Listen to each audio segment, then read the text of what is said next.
Good morning, everyone. I'd like to welcome you to this second morning session on visualization design. Please come on in and have a seat. My name is Mariah Meyer, and I'm from Linköping University in Sweden. And we have a great set of talks for you this morning. So I just want to remind everyone, please post questions on Slido. I'll be pulling questions from there. And we also have a microphone here for anyone who's in the audience and might want to jump up and ask a question in person. So we're going to jump right into the first of our papers. The first paper is going to be presented virtually by Mao Sun. She's going to be talking on towards systematic design considerations for visualizing cross-view data relationships. Hello everyone, this is Mao Sun from Northern Illinois University. I'm very excited to present our work towards systematic design considerations for visualizing cross-view data relationships. Multiple visualizations have been commonly used in Visualize tools, such as the example shown here. To get a comprehensive understanding of data, analysts often need to relate data from multiple views, so exploring cross-view data relationships is important. For example, suppose an analyst Sarah uses Jigsaw to investigate the intelligence report to identify threats. She works on three views: a list view showing connections between named entities, like persons, locations, and organizations, a graph view presenting links between entities and documents, and a document view that shows the text. With view coordination techniques, when Sarah clicks on an entity in the list view, related entities and documents are highlighted in other views. However, Sarah has to repeatedly select entities in one view and follows highlighted ones in others to check various combinations of the related data across the three views. As the number of clicked entities grows, she quickly gets confused about which selected entities in the list view connect to which pieces of highlighted information in other views. Well, this is just a simple example. It shows that exploring cross-view data relationships is not simple as it looks like. This analyst needs support for doing this. How can we visualize cross-view data relationships? And what should we consider for the design of such visualizations? Considering the relationship structure, there are four levels: individual level, like the one-to-one relationship; group level, as the one-to-many relationship; by-group level, like the many-to-many relationship; and a multi-group level, which is the many-to-many-to-many relationship. Individual level is the simplest one, as it involves two specific related data, while multi-group level is the most complex one because it includes multiple sets of connected data. Moreover, based on connected components, these relationships may exist in three different forms: between visual elements, between views, and between both. Besides structure, other aspects of a relationship, including schema, weight, and size, are worth of considerations as well. Schema determines the type of information selected to form a relationship, such as person-organization relationship or a bank account location relationship. Weight describes the strengths of a relationship, such as a higher weight value indicates a stronger connection between two persons. Size describes the number of relationship structures. These four aspects consider relationship from a data-oriented perspective. In addition, when using multiple views, three conceptual layers and five perceivable spaces exist. They are layers of screen space, views, and visual elements, which are logically organized in the bottom-up way, where the lower layer serves as a container for the upper layer. The five perceivable spaces include the display space, the space for views and visual elements, and the space in between views and visual elements. The layers and the spaces are the visual context of multiple views. By checking collection of existing work, we consider the visualization design for cross-view data relationships as using the available visual context to show certain relationship aspects. Based on this, let's see a few visualization designs for cross-view data relationships. Please refer to our paper for more detail of our collected existing designs. One major group of design is using view embedding. They either add marks on top of existing views or update marks in existing views, which use the space for views and visual elements and the space in between views and visual elements. Thus, cross-view data relationships are reviewed by intertwining with existing views. Now let's see a few concrete examples. Here, to show the relationship between 3 nodes in the scatter plot and 4 bars in the bar chart, they are highlighted. Using a salient color, user can easily see them. And this is widely used in visual analysis tools. It uses the space for visual elements and updated appearance of marks to review a relationship structure. To review the detailed ways inside this structure, color saturation can be further used. Such as the example shown here, more bright blue means a stronger connection between a node and a bar. Moreover, the highlight with different color saturations can be used together to review more than one structure. However, user may not clearly separate one relationship structure from another. Similarly, we can also apply set-based visualization techniques on top of existing views, such as the bubble sets to show the structure and weight of cross-view data relationships. This uses the space for and also in between visual elements. Another commonly used design is to use visual links, which draws lines to connect related visual elements across different views. By following the lines, user can check cross-view data relationships and their detailed ways. However, these lines may easily cause visual clutter. In addition, it is possible to enrich visual elements in existing views to show cross-view relationships. At the example shown here, we can enrich nodes in the scatter plot by placing related bars in them. It helps user focus on one view, but the structure of a relationship may not be easily perceived.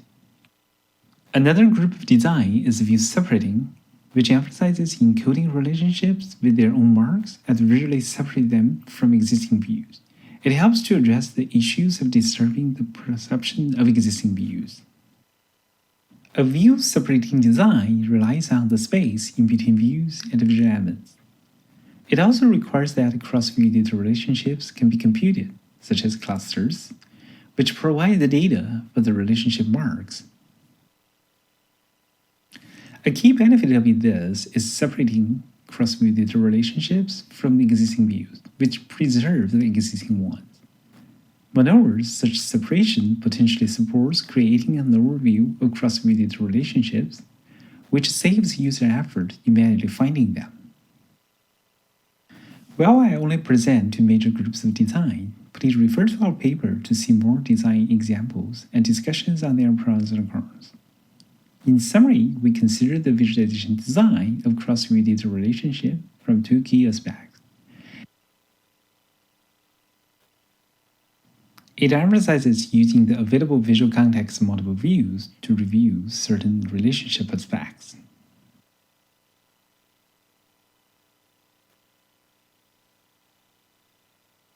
We think this work can serve as a starting point for some more interesting studies. For example, is it possible to break the visual boundary of existing views based on cross-view data relationships? As information across different views is connected, what a user needs may be the information chain instead of different spread-out views. If this could be the case, why do we still keep the separated information in multiple views? Moreover, can we use visualized cross-view data relationships to summarize or reorganize multiple views? Furthermore, if multiple views are placed across multiple display devices, how can we visualize their relationship across these devices?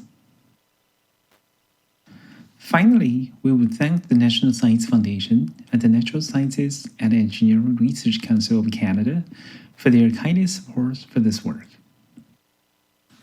I would also thank everyone for your attention, and I'm happy to take your questions.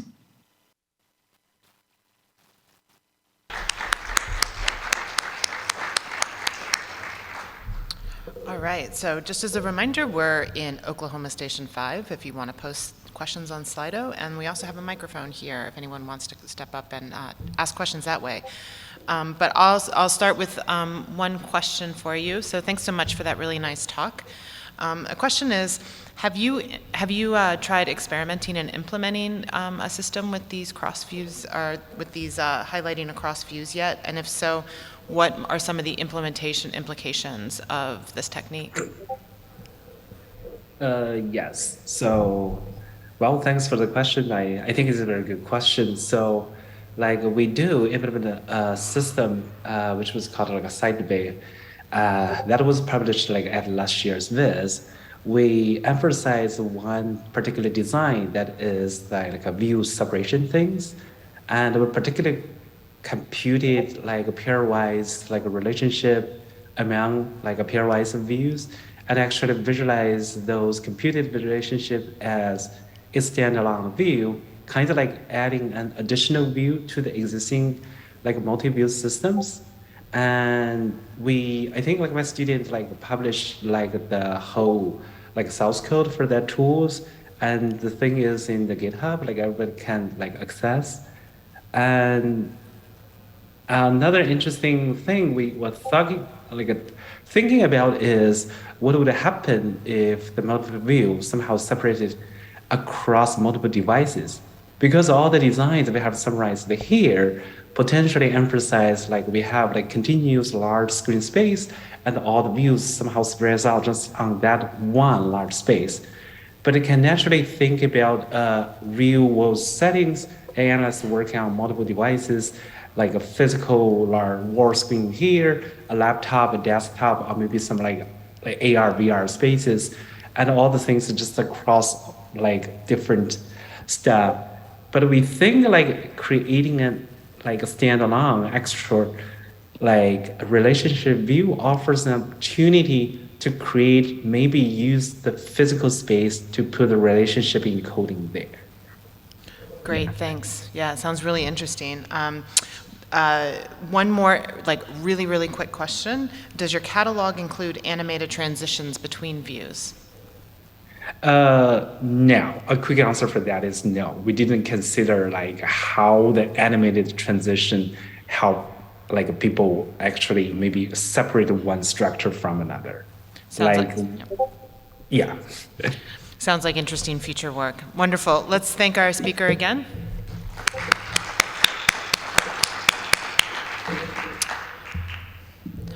All right, and so the next paper in our session is going to be presented by Alexander Burns, and they'll be presenting Designing with Pictographs, Envisioning Topics Without Sacrificing Understanding.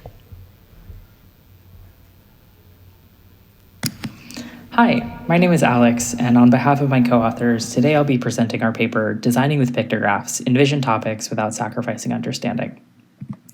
Data visualizations are everywhere. If you Google COVID-19, you'll see two different kinds of data visualizations before you scroll even halfway down the page.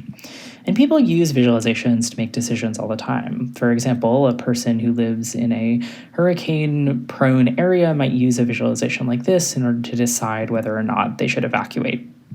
And often people make these kinds of decisions with visualizations without consulting the underlying data. For example, when a person is scrolling Twitter, they might not have the time, interest, or resources in order to find that underlying data, recompute that analysis themselves. They might want or need to make that decision using the visualization alone. A question, therefore, that we can ask is, how do we design visualizations that communicate information effectively? Well, one of the kinds of visualizations that's shown a lot of promise in existing research regarding things like memorability and engagement are infographics. And this is particularly true when those infographics contain pictographs, which are iconic pictures that represent a word or a topic. In our paper, we investigate this question. What impact do pictographs have on the ways that the general public makes sense of visualizations?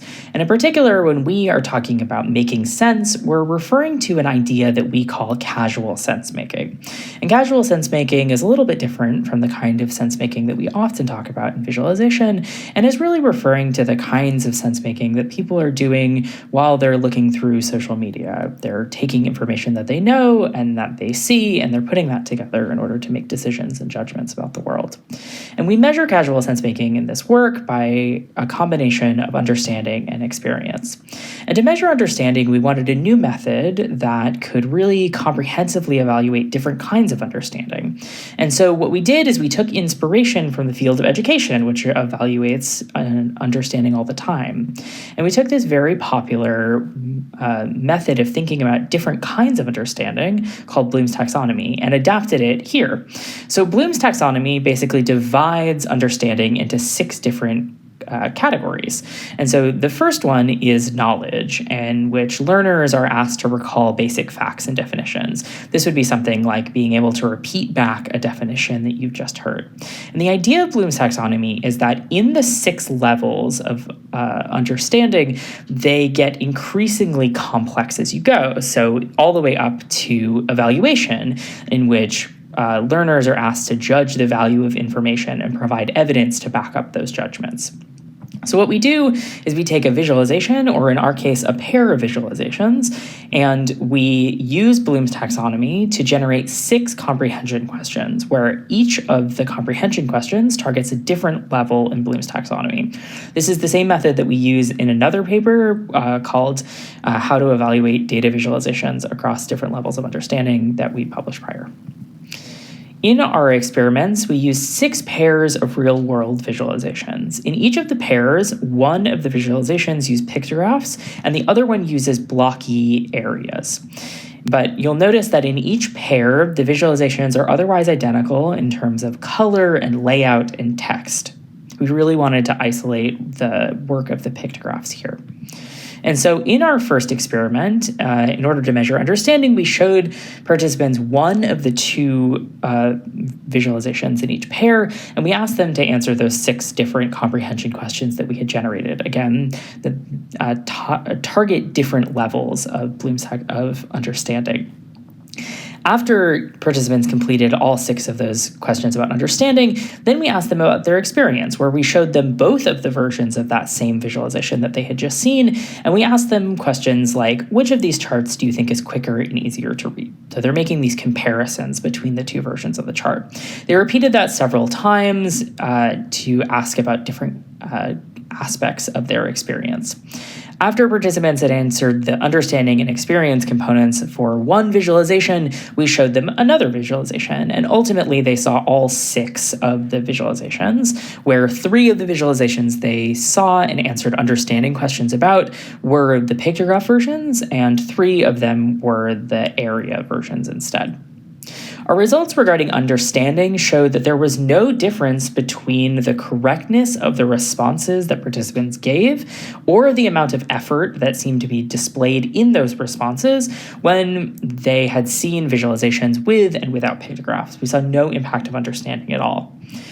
Regarding experience, we did see some differences between the visualizations with and without pictographs. But we also saw that the visualization that was kind of considered better leaned toward the version that participants had already seen. So which of the visualizations is more visually appealing? Well, it's the one that they had spent some time looking at already.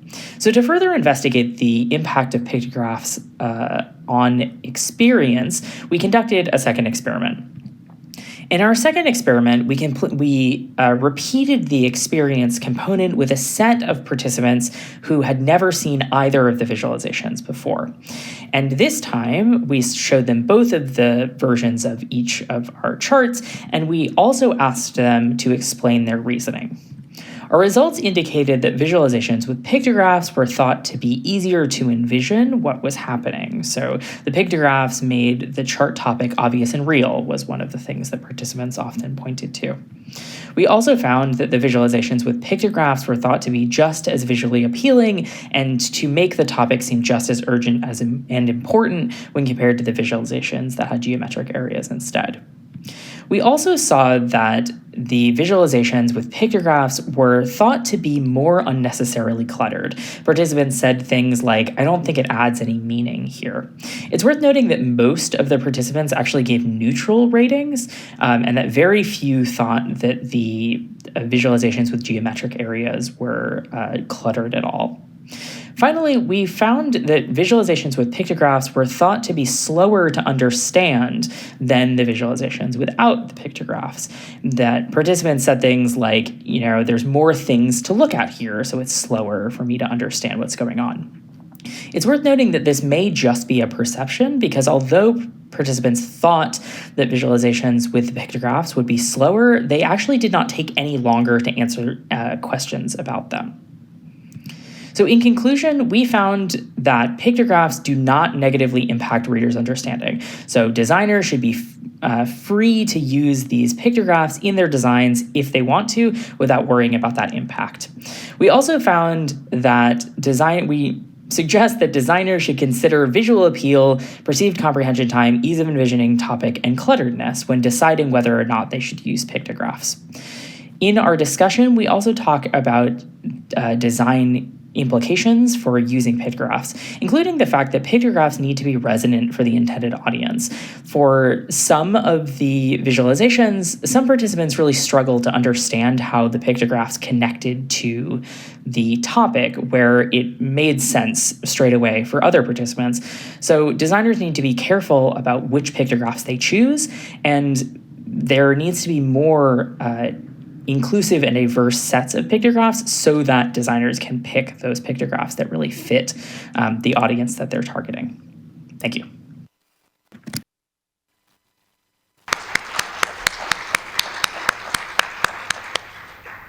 Wonderful. Thanks so much for that really nice talk.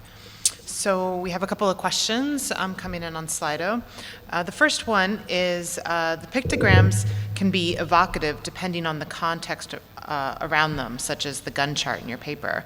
How do you think we might go about understanding the effect of emotional response on people's engagement with one of these charts? Ooh, yeah, this is a great question. Thank you for that. I think it's hard, and I think that one of the things we should think about is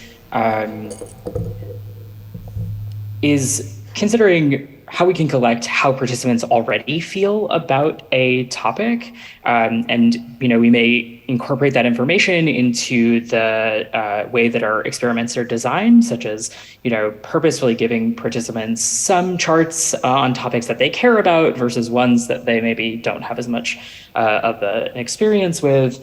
I think we did see a little bit of this, or some hints of this sort of emotional response in some of our other results that weren't in the video. That we had multiple charts that were about COVID-19. We had 2 of the 6 were about COVID. And there were some little bit of differences where folks seemed to be more familiar and more interested in those topics. So it's possible that would sort of influence the way that they felt about those visualizations. Great, thanks. So one more question. Wondering if you could speculate a little bit on whether different types of pictograms or pictographs and charts might change the outcomes. Oh yeah, I suspect there's a big impact there. One of the things we found was which pictographs were chosen. We didn't modify them, we didn't create multiple versions of the same visualization with different pictographs across them.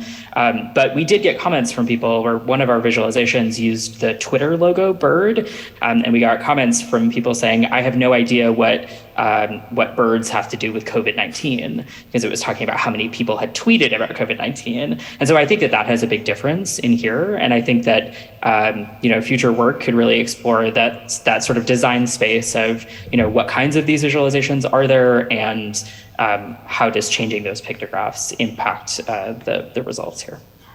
Wonderful. Thanks so much. So there's a couple other questions that'll be over in the Discord, so I encourage all the authors actually to engage over there if possible. Let's thank our speaker again.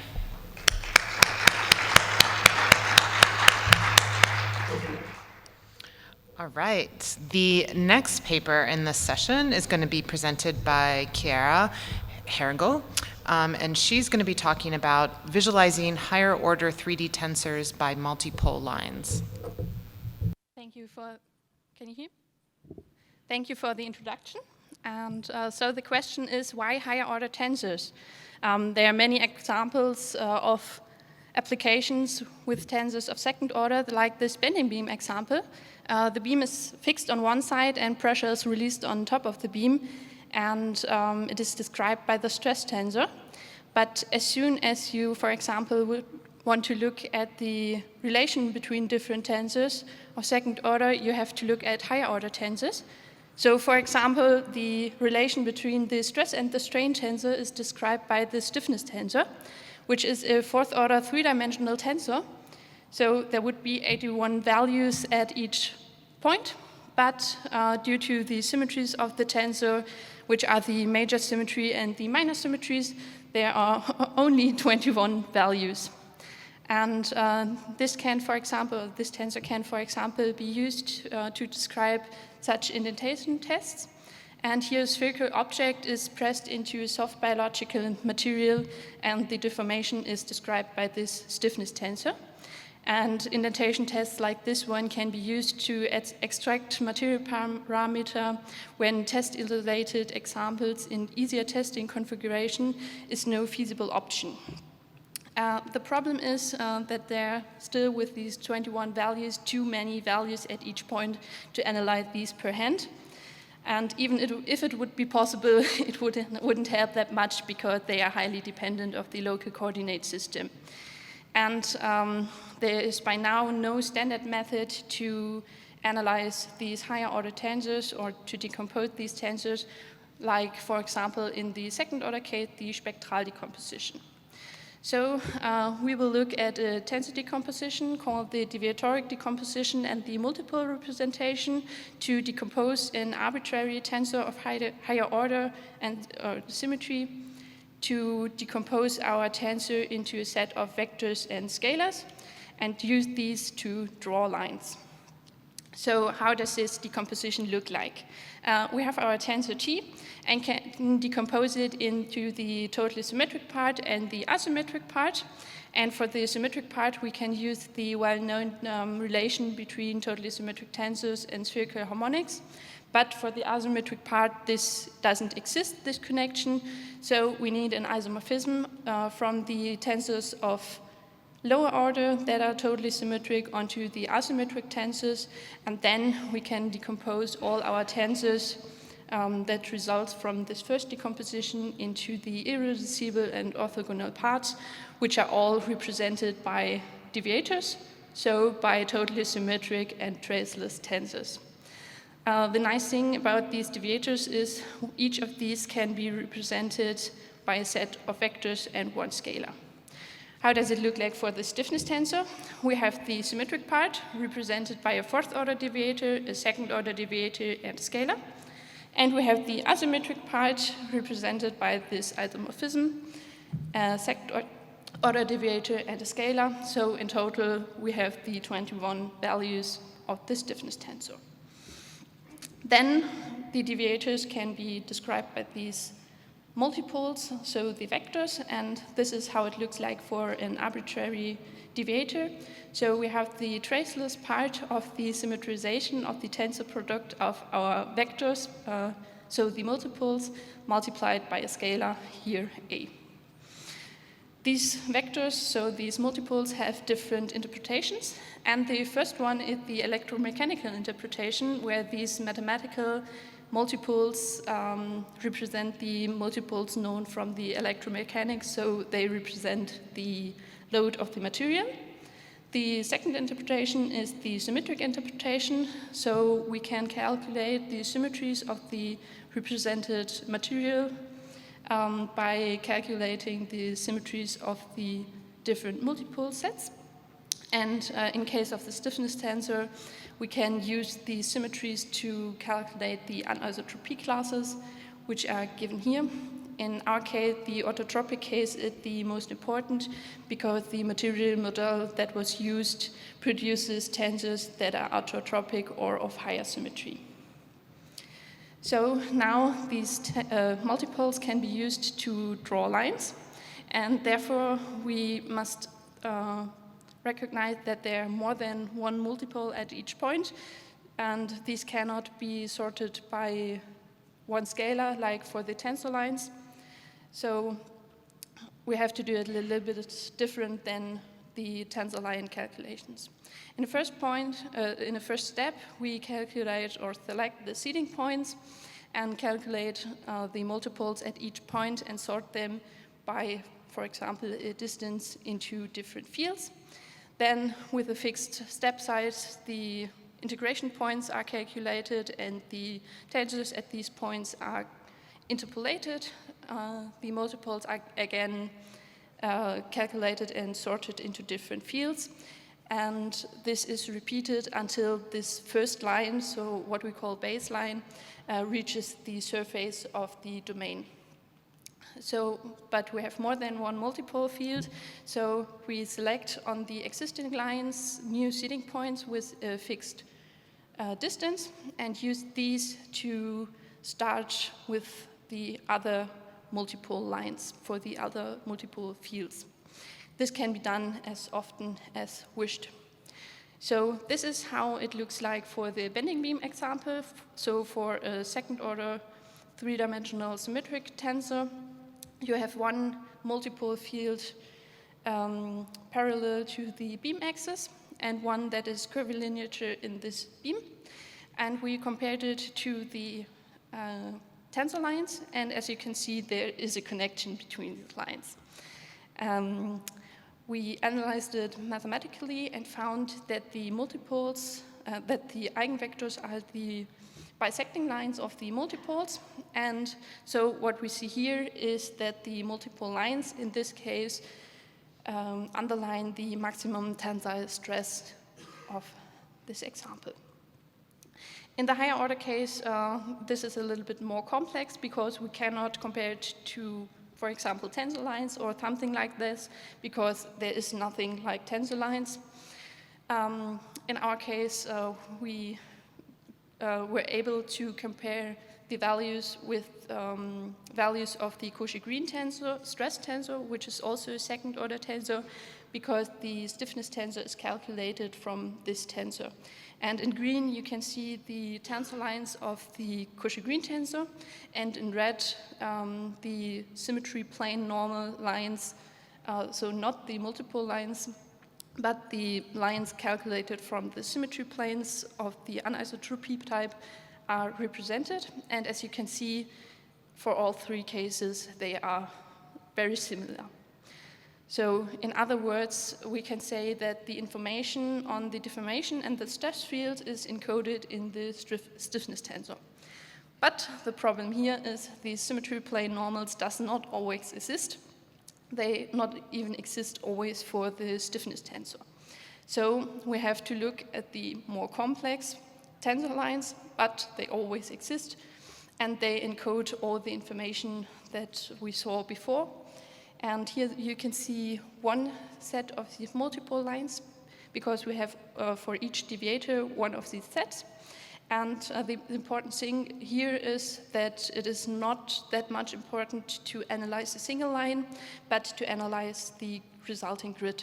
So in the area of indentation, for example, you can see that the lines are nearly parallel, which shows the symmetry in this area, which is then nearly transversal isotropic or transversal isotropic. So you have one symmetry plane, and all planes orthogonal to this plane are also symmetry planes.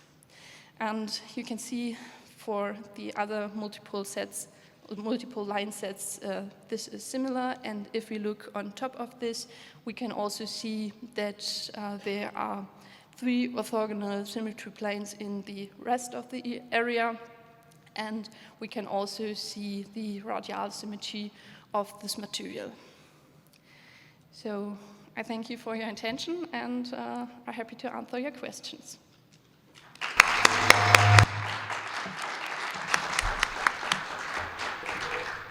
Thanks so much for that talk. So we have a couple of questions coming in here.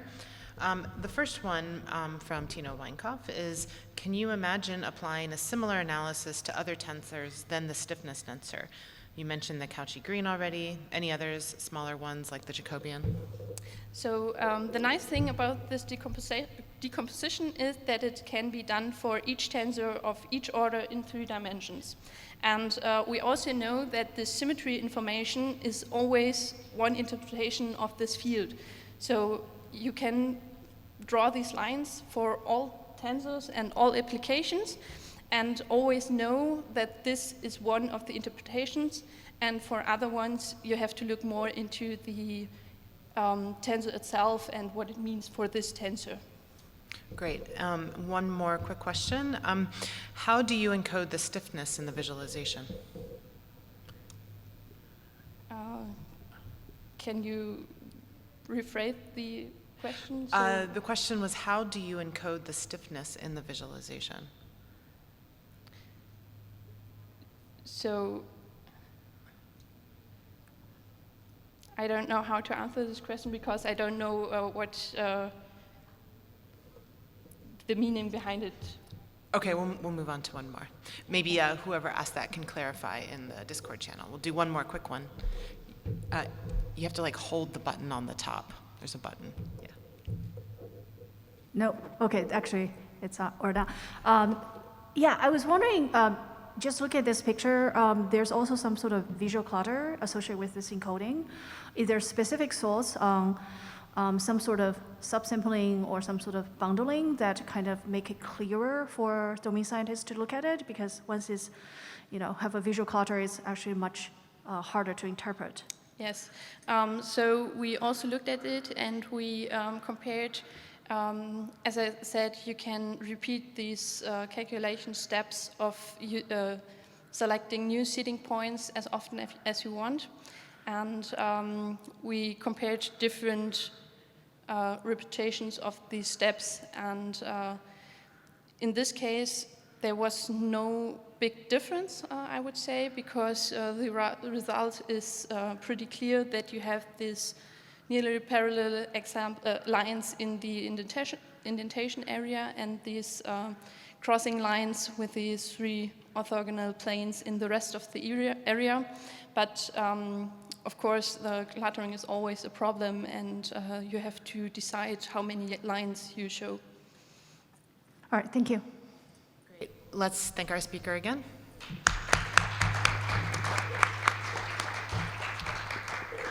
And just a reminder, there was a few more questions, so if you can hop onto Discord, there's some questions there for you. All right, so our next speaker is going to be getting set up here. The next talk in our session is going to be presented by Xinghu Xu. She's going to be presenting on the paper Metaglyph, Automatic Generation of Metaphoric Glyph-Based Visualization. Yeah.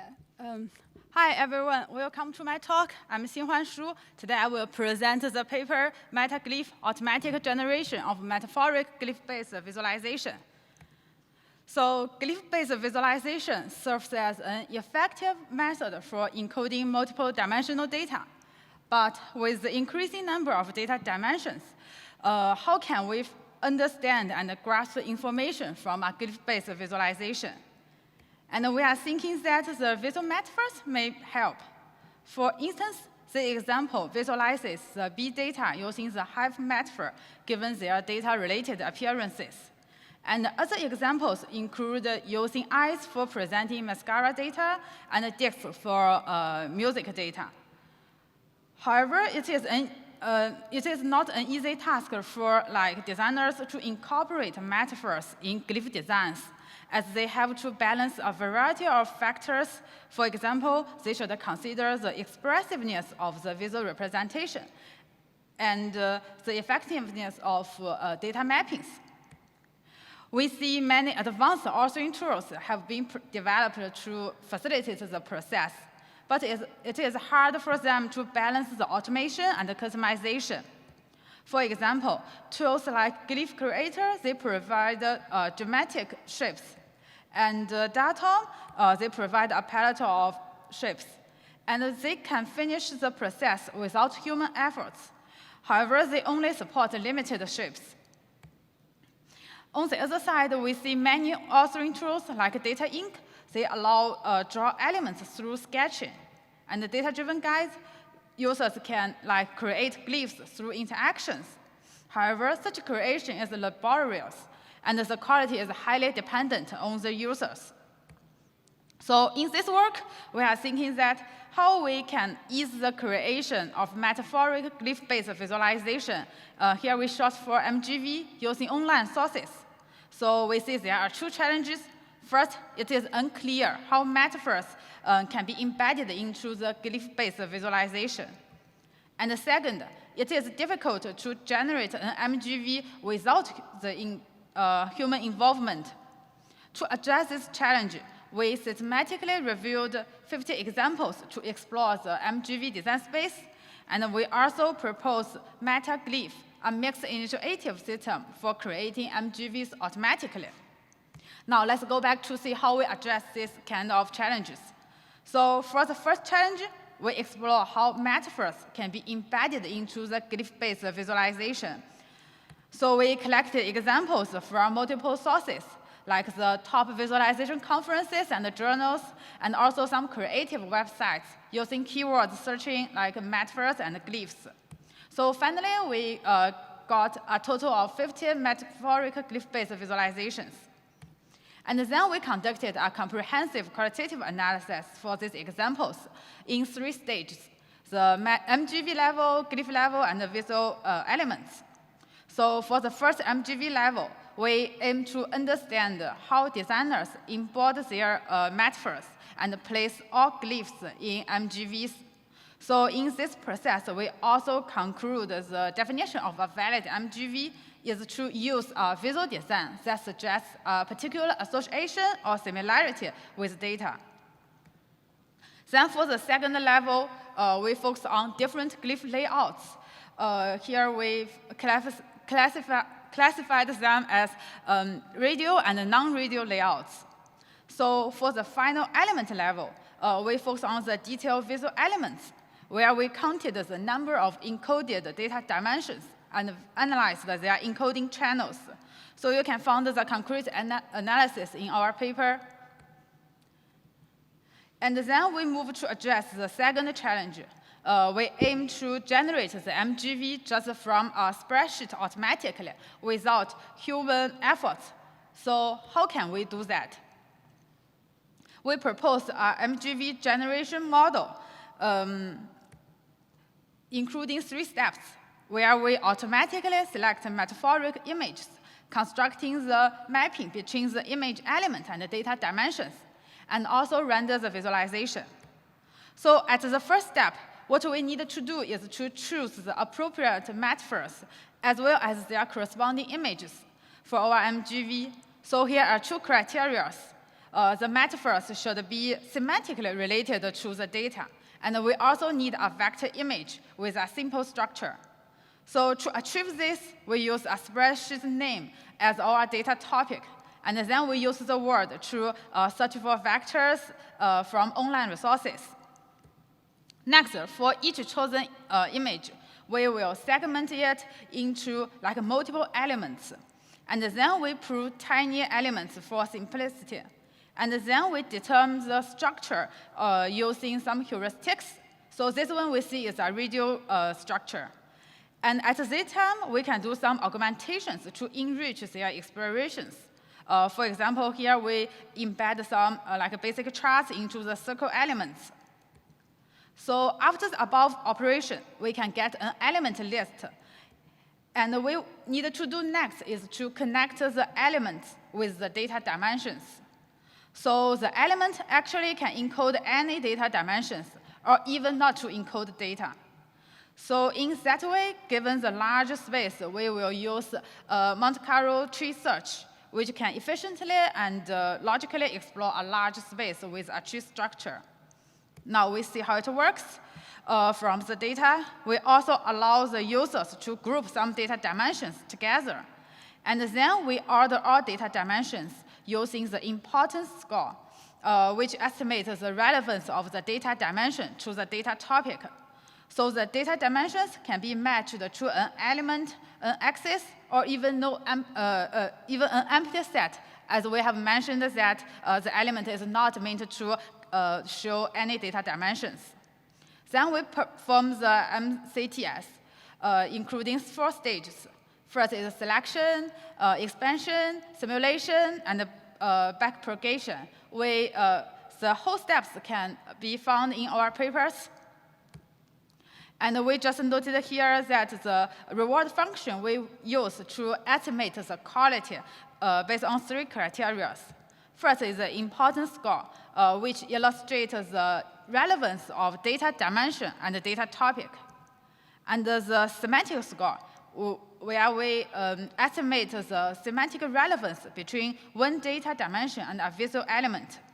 And finally, the overlapping score. It means that if the overlap degree is too high, we will not consider it in our MGVs. So following the steps, we map elements and data, and then we can draw the final MGV with the highest score. So with the underlying framework, we see the interface of our metaglyph system. So it contains 4 views: the menu view, the MGV view, the gallery view, and also the edit view. We use a usage scenario to illustrate it. So here is Adam, a junior visualization researcher. He needs to analyze the ingredients and the nutrients of different hamburgers in McDonald's. So he first uploads his data and click the generate button.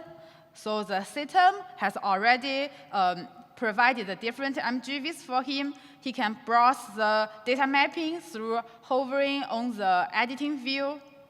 And then he can mark some mappings he is satisfied with and update to see more examples in the gallery views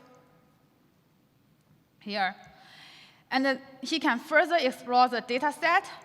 Adam considered to group some like the same categorical data dimensions together, like the vitamins A and C, iron, something.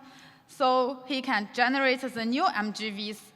And this time he found an interesting one is that it adopted a heat map-like design on the upper bread in the hamburger. So it is out of his expectation, and he has decided to preserve the design and adjusted others accordingly. So we can see like the legend shows the upper bread represents the data group, and he can also export the MGV for further usage. So finally, to evaluate our system, we interviewed with 3 experts from different fields. And the experts were asked to generate MGVs using 2 data sets. So overall, we found that they expressed their compliments of the system and agreed on its promising usage. And they also provide some improvement directions, like we should consider some color usage in understandability. So in the future, we plan to consider style customizations that can support more data structures and also consider more factors for a better MGV. Finally, our contributions include the design of the state-of-the-art MGVs, and we propose a novel framework for MGV creation and also our metaglyph system. So we would like to thank the funding agency, and finally, here is my personal homepage for more information. And I'm also on the job market looking for a postdoc position. So that's all. Thank you for listening. I'm ready to take any questions.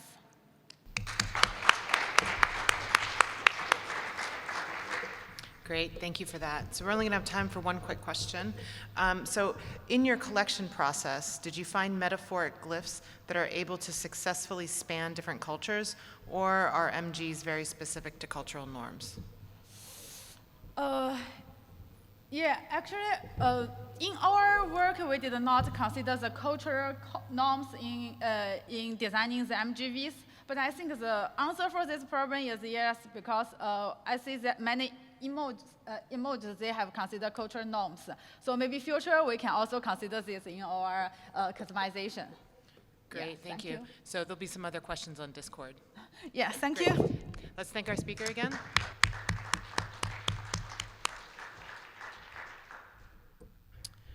All right, so moving on to the next paper.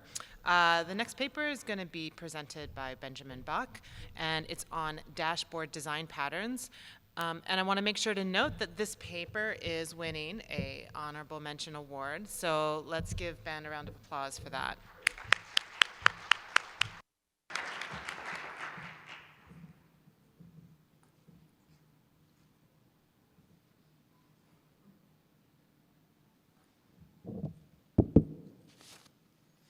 Thank you so much for the introduction, and thank you so much for the honorable mention. We're really excited to share this work with you today, even though we got a rejection earlier on this paper. Keep pushing.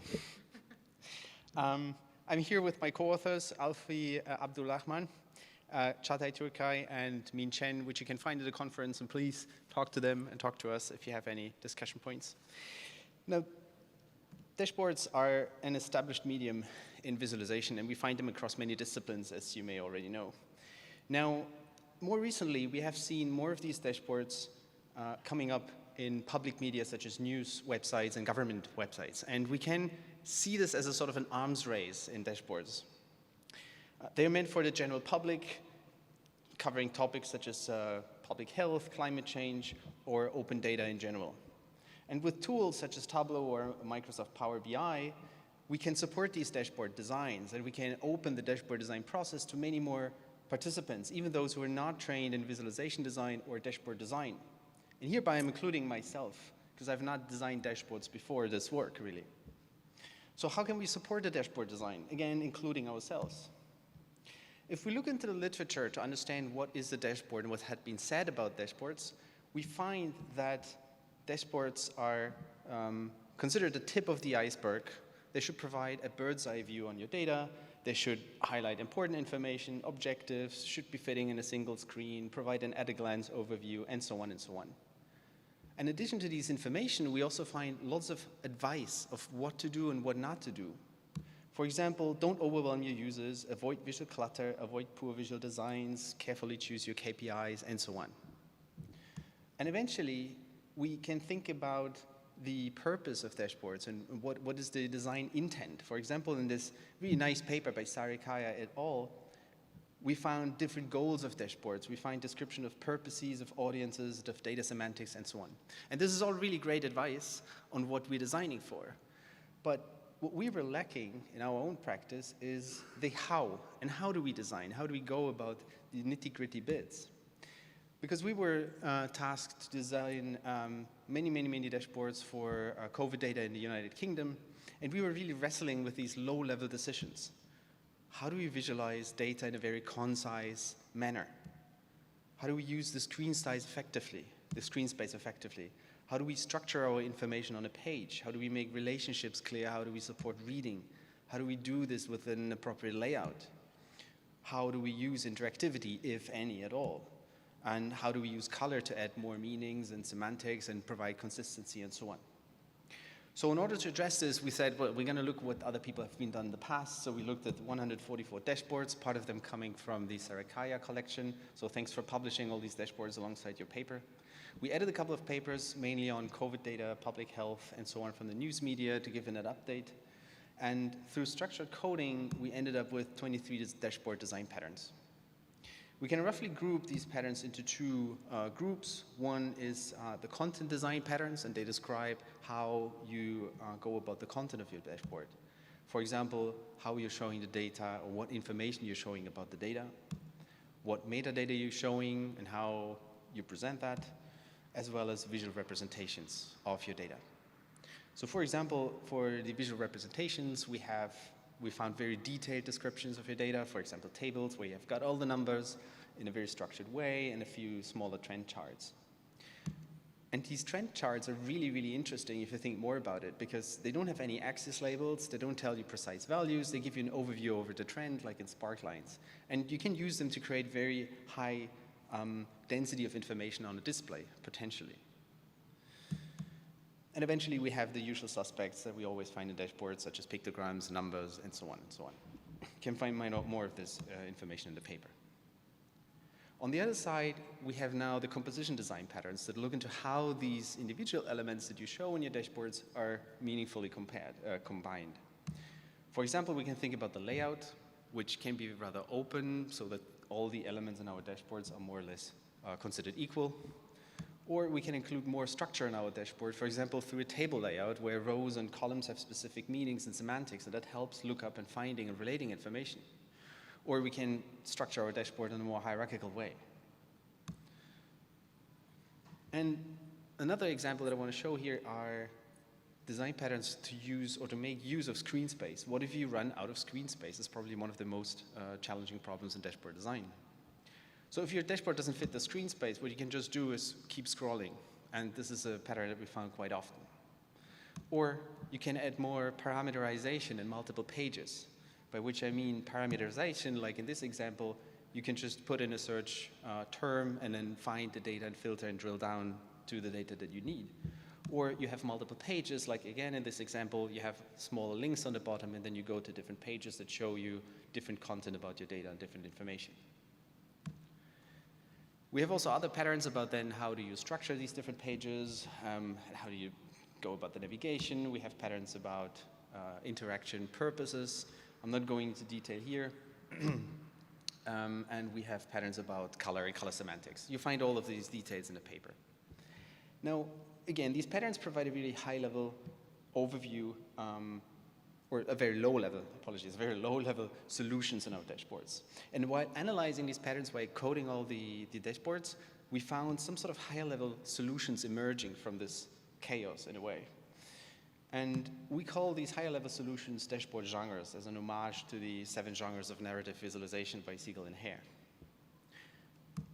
For example, we have found a static dashboard genre, which is a very curated way of dashboards where you have no interactivity and usually they fit the screen and you have very concise representations, visual representations.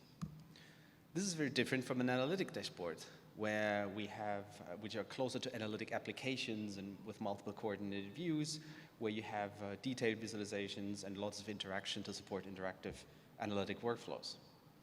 And another example of these genres I want to show is the infographic genre, which is, contains lots of textual explanation, potentially about metadata, but in context as well, some illustrations, detailed visualizations so people can look up the values themselves because these dashboards don't have any interactions and not many pages. So you can find more about these genres in the paper, and what's really interesting about them is they show how fluid our concept of dashboards are, or is in fact, because sometimes dashboards are more like this, then they're more like this, then they're more like multiple coordinated views, and more like infographics, and so on. It's a really nice, fluid way of thinking about dashboards. So at this point, we wonder, how can this be applied to dashboard design apart from our own? So we ran a workshop with 23 participants, each of them coming with their own dashboard problem, and we helped them creating mock-ups through some sort of a structured workshop. What we learned in this workshop is three main things. The first is that the genres really help the goal setting of our participants. As soon as we showed them, participants kind of knew what they wanted to do. They said, I want to go for this one, I need this one, I need this one, without a lot of explanation. The second thing we learned is that the patterns provided really nice terminology. Again, participants really quickly picked up the terminology, and then they could use these and discuss their dashboard designs among each other. And finally, they helped us as organizers to structure our design process because we could go through all the pattern categories one by one. We could talk about layout in one session, in another session we could talk about the visual representations, and then about interaction, and so on. So where does it leave us? I want to conclude with some reflections on where to go next. In dashboard design, I think first we have lots of factors that we're dealing with. And over some of these, and some of these factors could be, for example, the screen space you have, the number of pages that you need to structure your information and how you want to group your information, the level of abstraction you're including in your data, as well as the interactivity that you provide or not provide.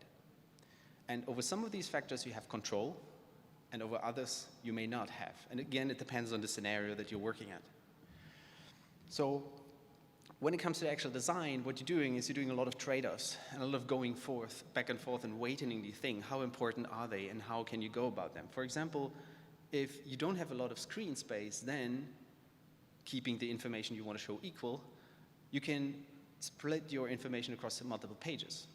Or you could add more interactivity to your dashboard to, for example, then navigate these pages. Or you could increase the level of abstraction of your data, filter data out, aggregate it, or whatever. So there is these dependencies between them, and it's interesting to find a balance. So with our patterns, we provide these kind of low-level solutions that you can now use to discuss these trade-offs, to say, if I run out of screen, I can use the screen scrolling, which includes more interactivity in your dashboard. And this kind of schema, I just want to leave this here. You can find all the details in the paper and how we reasoned with this. We think it's really a nice starting point to think more holistically about dashboard design. For example, thinking about more patterns, thinking about guidelines, about empirical evidence, about the decisions that someone is making, about the processes that we can advise people who are new to dashboard design, and potentially design tools that support these processes, patterns, and whatever. So again, dashboard design is a real and complex problem, even for those who are trained in visualizations. And we can see this by the fact that we have 4 more papers in just this session of the conference talking about dashboards, at least 4. I didn't manage to go through all of them. So we have a paper by Shang et al. That interviews or reports on interviews of dashboard creators and their trajectories, the design processes, the design goals, and so on. It's happening on Friday. I'm not stealing their thunder. I'm not telling what they found. We have a paper by Deng et al. On deep learning approaches to dashboard generation, to automatic dashboard generation. We have another paper by Pandey et al. On the mixed initiative UI for specific intents in dashboard design. And eventually we have a paper by Zhuang et al. That analyzes methods for evaluating dashboards in healthcare. So lots of papers, lots of interesting questions. And at this point, I want to point you to our website where you can find all the material in this paper, the dashboard patterns, the workshop material, and so on, and so on, and so on. And I'm happy to take your questions.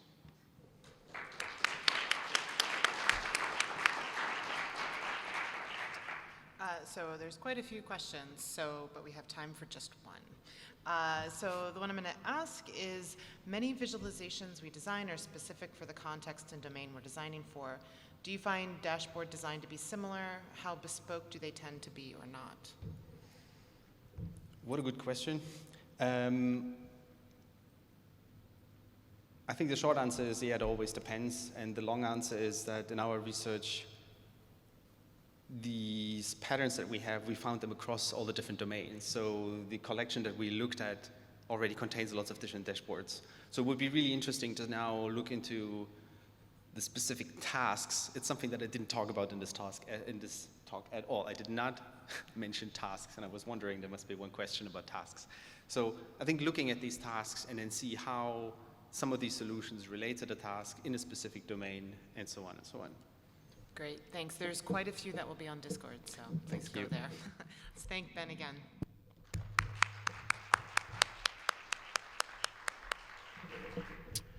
All right, and so the last paper in this session is going to be a virtual presentation by Xingha Li, and they're going to be presenting a framework for multi-class contour visualization. Hello everyone, I'm Sihang Li from Peking University. Today I will report our work, a framework for multi-class contour visualization. This work collaborates with Northwestern Polytechnical University and Pennsylvania State University. Xiao Yuan is the corresponding author. Contour is a common visualization method to visualize scalar fields, which can show the value distributions. Sometimes we need to place multiple contours in the same spatial region, which is called the multi-class contour. Some research works have used multi-class contours to visualize the distributions of multi-class 2D points and the values of multiple density maps. We can see that these contours are in very different styles. Moreover, there is no indication of which style should be used in which situation. We want to know whether there exists a holistic approach that can give guidance when designing the multi-class contour in different situations. However, we meet some challenges. First, the design space of multi-class contour is unclear. We do not know which design parameters are available for multi-class contour visualization. Second, for different tasks, the design strategy are also unclear. To address the above issues, we made the following contributions. First, we summarized a set of design parameters and their attributes of multi-class contour. Then, we proposed a declarative DSL for fast generations. These two parts form our framework. Last, we gave guidelines for the design of multi-class contour visualizations by constructing a task-oriented user study. The design parameters were summarized from existing literature about multi-class contour. We also referred to some basic visual channels and identified 4 design parameters and their attributes. Here is the structure of the design parameters. First is the line, the most visible visual element in contour visualization. It contains 6 attributes. Among them, line style is inspired by loose work, which used points with widths to represent equipotential surfaces of point density. Here we suggested that the contours can be visualized with different line styles, such as solid or dashed lines. Line opacity and halo are from Skiffens, who used lines with different opacities and halos to distinguish different contours. The second parameter is fill, and it has 3 attributes. Fill style is similar to line style. Simonetto used textures in contour fillings, and we suggest that other fill patterns can also be applied. The last 2 parameters, order and mix, relate to the relationship between different contours, in what order they are plotted and how they are mixed together. We summarized more than 10 design parameters and attributes. Each of them can affect the final visualizations. It is hard for users to explore these parameters and their contours. So we propose a declarative DSL to facilitate the quick generation of multi-class contours. It provides some basic encoding methods. Users just need to give a text in JSON format, and the corresponding contour is then rendered. Here is the grammar of the DSL. Fill and halo are optional. We also gave 2 examples of using our DSL. These 2 examples partially replicate the multi-class contours used in these 2 works. With the framework, we can generate multi-class contours as we need. However, we still do not know how to use a more appropriate design in different scenarios. We still need design guidelines. So we constructed a task-oriented user study to test how different designs in different tasks affect the user's cognitive ability in accuracy and completion time. We use the following 4 representative tasks in the user study. The first 2 tasks are about identification, which needs users to find the highest values and the distribution peaks. The last 2 tasks are about comparison, which requires users to compare within one class and between different classes. We want participants to complete the above tasks on the contours with different combinations of parameters. However, our framework has more than 10 parameter attributes, and it seems impossible for us to test all the combinations through the user study. We have to narrow down the scope of parameters and attributes and select some important ones. So we did a preliminary study. On the system, participants were provided the 4 tasks and were allowed to adjust the parameters. They had to make the generated contours suitable for the provided tasks. Then they can submit the parameter settings. After the adjustment, participants were given a questionnaire on which parameters as attributes they thought are important. Finally, we selected these 3 parameters that we thought were important to the users: line number, fill, and halo. They will be used in the formal study. Here are the hypotheses of the user study. Besides the influence of individual parameters, we also suggested that there exists interactions between pairs of parameters, as we have found that previous literature tends to use fewer lines when the contours have fillings inside. We also consider the influence of the number of classes. We use the CIFAR10 dataset in the user study. Here is a projection of this dataset. Further, we constructed 2 more datasets with 6 and 3 classes by merging some classes. The experiment is a within-subject design. We recruited 17 participants that did not participate in the preliminary study. They have basic knowledge of visualization but less knowledge of contour. Each participant needs to do 72 trials with 8 warm-ups and 64 formal trials. We made a complete combination of 4 tasks, 4 different choices of the line number, with and without fillings and halos. To reduce the burden on the participants, we did not make a complete combination of 3 datasets and the parameters, but assigned the datasets randomly for each trial. After we obtained the experiment data, we wanted to know whether the difference in users' performance under different parameters was statistically significant. The number of classes was analyzed together with the other 3 design parameters. For individual parameters, we use one-way ANOVA with 2 keys HSD post-hoc analysis for the parameter with more than 2 choices, and t-test for the parameter with 2 choices. For parameter pairs, as we did not make a full combination of classes and the other 3 parameters, the data is unbalanced, so we use type 3 two-way ANOVA. Here we skip the detailed result analysis and come to the final guidelines for the design of multi-class contour. Details can be seen in our paper.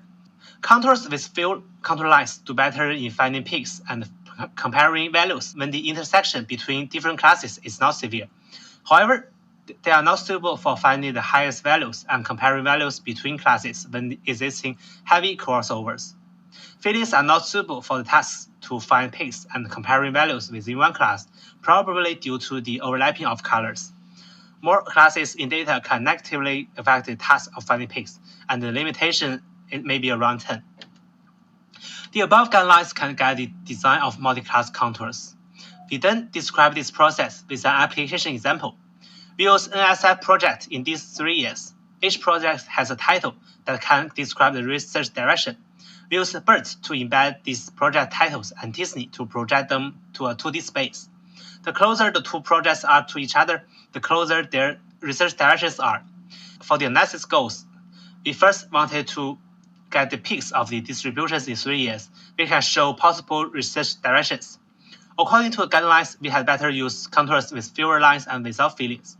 Then we wanted to find the highest value points in these years, which can suggest the hottest research direction. This requires us to use more lines, which conflicts with the first task. To weigh these 2 factors, we use 4 contour lines. This figure shows the final multi-class contour. We can see that the peaks of the contours are shifting to the right, which marks a change in the direction of the research in the past 20 years. We use the black boxes to illustrate the possible highest values in 3 years. We can know more details about the hottest directions with additional keywords. Box A for 2000s contains keywords that seem about traditional engineering. Keywords in box B, which is for 2010, are more about life science.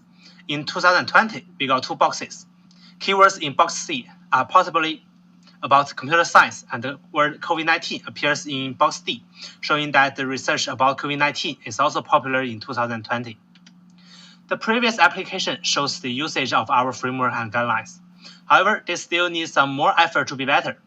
The first is to extend the framework, including more design parameters from a broader literature review and increase the scalability of the DSL. The second is to do more user studies in tasks from other fields and include more design parameters. The last is to develop more comprehensive design guidelines for practice, especially for resolving conflicts, as we have already met in the NSF application. That is all for my presentation. Thank you. I'm from PKU School. Our homepage and the project page can be accessed via the QR codes.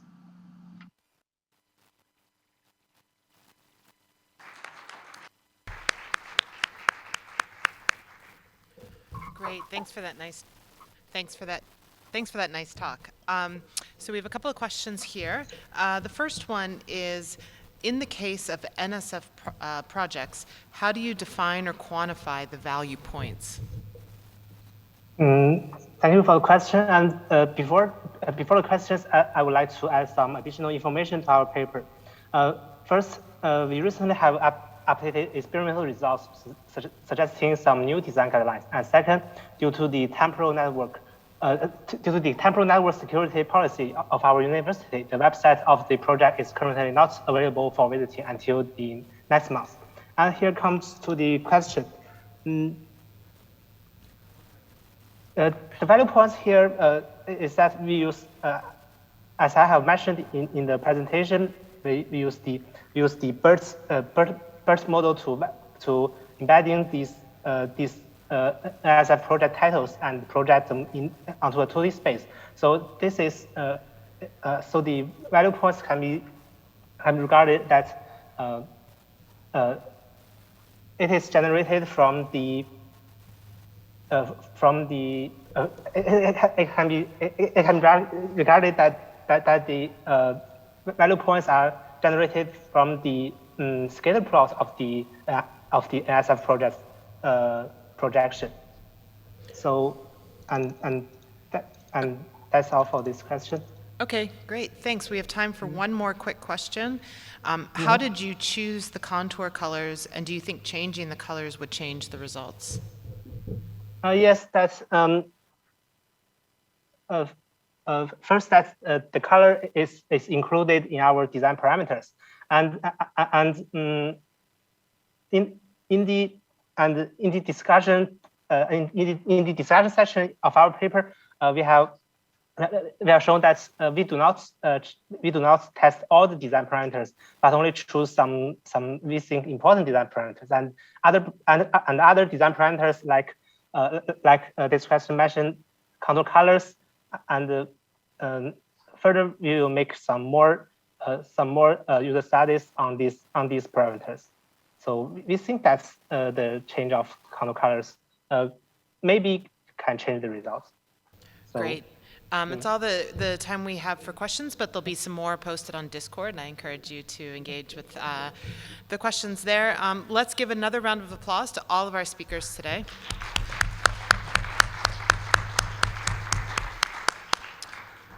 And let's go have some lunch.